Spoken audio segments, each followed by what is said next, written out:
কেন রাশিয়া আসবেন, ঠিক আছে?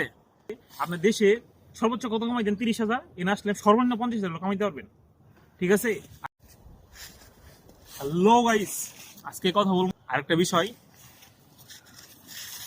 যেসব দেশে এই সাদা বরফ থাকে তাই বলে মনে করেন না যে এখানে টাকার খনি, ঠিক আছে? এগুলো কিন্তু ছাইয়ের খনি হইতে পারে, সো সাবধান। আর এখন কথা হচ্ছে যে কেন রাশিয়া আসবেন। সো ফার্স্ট অফ অল আপনাকে বলবো যে রাশিয়া আসবেন কারণ হচ্ছে যে এখানে জীবনের সিকিউরিটি আছে। আপনি এখানে যদি 1-2 বছর স্টে করেন, এখান থেকে আপনি টুডে অর টুমোরো আপনার যে গন্তব্য, যেটা বুকে ধারণ করে মুখ অন্যটা বলেন, সেখানে আপনি বুঝতে পারবেন। এই সুযোগ আছে এই জায়গায়, ঠিক আছে?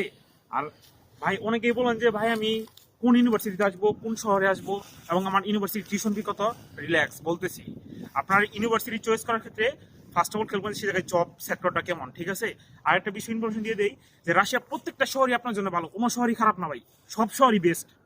সব শহরে জব অপরচুনিটি আছে, কিন্তু যে শহরে বাঙালি আছে সেই শহরে যাবেন। কারণ হচ্ছে যে আপনি এখানে গেলে জব পাইবেন, আর জব বাঙালিদের ছাড়া পাইবেন না, কারণ আপনার এখানে এসে ইংলিশ চলে না, এখানে রুস্কি চলে। সো জব পাইতে কষ্ট হয়ে যাবো। আর বর্নেজে অনেকে বলে যে ভাই বর্নেজে যেমন বর্নেজে রাশিয়ার মধ্যে সবচেয়ে বড় বাঙালি কমিউনিটি এসে বর্নেজে, আর বর্নেজের জব অপরচুনিটি বেশি, এই জন্য বাঙালি এই জায়গায় আছে। আর এনে যদি জব না থাকতো, একটা বাঙালি থাকতো না, পরের দিন মস্কো চলে যেত, সেন্ট পিটার্সবার্গ চলে যেত। এটুকু একটু চিন্তা করেন, কারণ বাঙালি এরকম মাল না যে যেখানে মাল নাই না বাঙালি থাকবো, কি কিছু বুঝছেন? আর ইউনিভার্সিটি চয়েস করার ক্ষেত্রে সো যে বড় শহরগুলো আছে এগুলো চয়েস করতে পারেন, জব আছে, ঠিক আছে? কিন্তু ভার্সিটিতে দেখবেন যে একটু যেন সেন্টারে হয়, ডাউন টাউনে যেন হয়, তাহলে একটু ভালো হইব আপনার জন্য, মানে আশেপাশে জবে যাইতে একটু দূরত্বটা কমে যাবো, এই একটা বিষয়। আর ভাই ইউনিভার্সিটির টিউশন ফি কত? আপনার ইউনিভার্সিটির টিউশন ফি হচ্ছে যে ওই 3,000 থেকে $3600 এর মধ্যে টিউশন ফিটা হয়ে থাকে। এটা হচ্ছে যে মস্কো আর সেন্ট পিটার্সবার্গ বাদে রাশিয়ার যে কোনো শহরে 3 থেকে 3600 মধ্যে হয়ে থাকে টিউশন ফিটা, ঠিক আছে? এটা তারপরে ভার্সিটির উপর নির্ভর করে 3200, 3300 বা 3400 এরকম হইতে পারে, ঠিক আছে? টিউশন ফি সম্পর্কে অল ক্লিয়ার। আর সাবজেক্ট কি জানেন? আরেকটা বিষয় হলো যেমন আপনি যদি মানে ইঞ্জিনিয়ারিং এ পড়াশোনা করেন, তাহলে আপনি টেকনিক্যাল ইউনিভার্সিটিতে আসার চেষ্টা করবেন। টেকনিক্যাল ইউনিভার্সিটিগুলো ইঞ্জিনিয়ারিং সাবজেক্ট আছে, মেকানিক্যাল আছে, আপনার এরোস্পেস আছে, এই সাবজেক্টগুলো আছে, এগুলোতে আপনি পড়তে পারবেন। আর যদি আপনি ওই ইকোনমিক্স হন, আর্টস হন, ঠিক আছে, আর্টসের সাবজেক্টগুলোতে পড়তে চান, তাহলে এইগুলো ওই যে পাবলিক যে বিশ্ববিদ্যালয় আছে, এগ্রিকালচার ইউনিভার্সিটি, এগুলোতে আসতে পারেন, ঠিক আছে? বা বিজ্ঞান ও প্রযুক্তি বিশ্ববিদ্যালয় আছে, এগুলোতে আসছে, এগুলোতে ওই সাবজেক্টগুলো আছে। ওই এখানে যে ট্রান্সপোর্ট ব্যবস্থা আছে, ট্রান্সপোর্ট ব্যবস্থা খুব ভালো, আপনি নির্দ্বিধায় যে কোনো জায়গায় চলাচল করতে পারেন, বাংলাদেশের মতো না। এখানে আমরা যেখানে যেমন বন্ডেজ আছে, আমরা এখান থেকে কাজ যাই প্রায় 100 কিলো দূরে, যাইতে 40 মিনিট বা 30 মিনিট সময় লাগে, ঠিক আছে?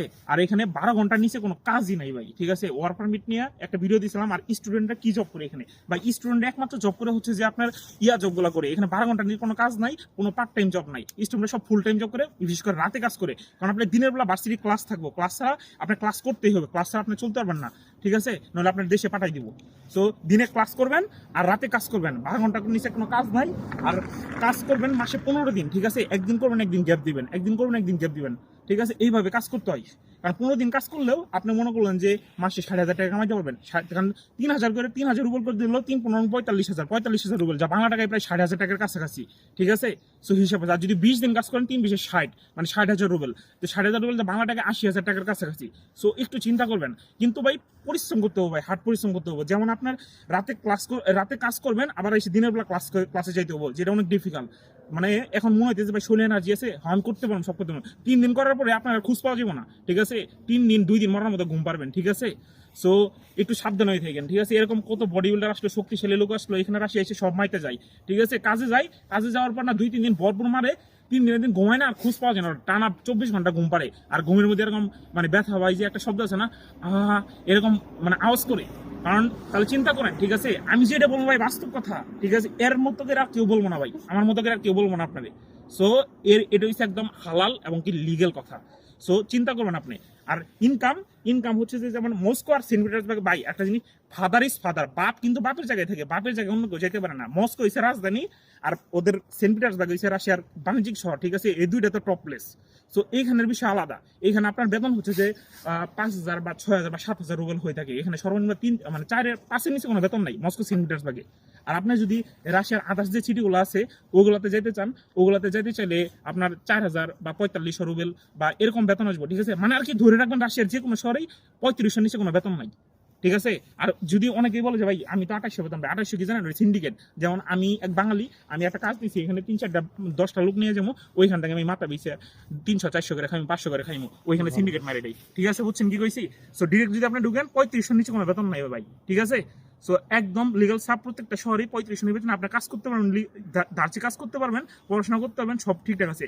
খাবার দাবার দাম অনেকে তো ভিডিও টিডিও দেয়, দেখেন নিত্য পণ্যের দাম কেমন, ঠিক আছে, এগুলো তো আর কি বলবো। সো বাংলা টাকায় আপনার 10-12 হাজার টাকা বা 15 হাজার টাকা হলে যথেষ্ট, আপনি চলতে পারবেন রিল্যাক্সে। সো রাশিয়া আসতে পারেন, রাশিয়া অবশ্যই ভালো, সামনে অনেক লোক দরকার আছে রাশিয়াতে। রাশিয়ার যদি যুদ্ধ থেমে যায় আপনার ভালো ফিউচার আছে, আসেন, কোনো খারাপ হইব না। আর আমি বলবো যে আসার আগেও তারপরে একটু ভাইবে চিন্তা আসবেন, কারণ হচ্ছে যে এই যে দেশে সাদা বরফ আছে তাই বলে মনে করেন না যে পশ্চিমা দেশগুলো সাদা বরফ মানে টাকার খনি, ঠিক আছে, ছাইয়ের খনি হইতে পারে। সো সাবধান ভাই, ঠিক আছে, ওকে বাই।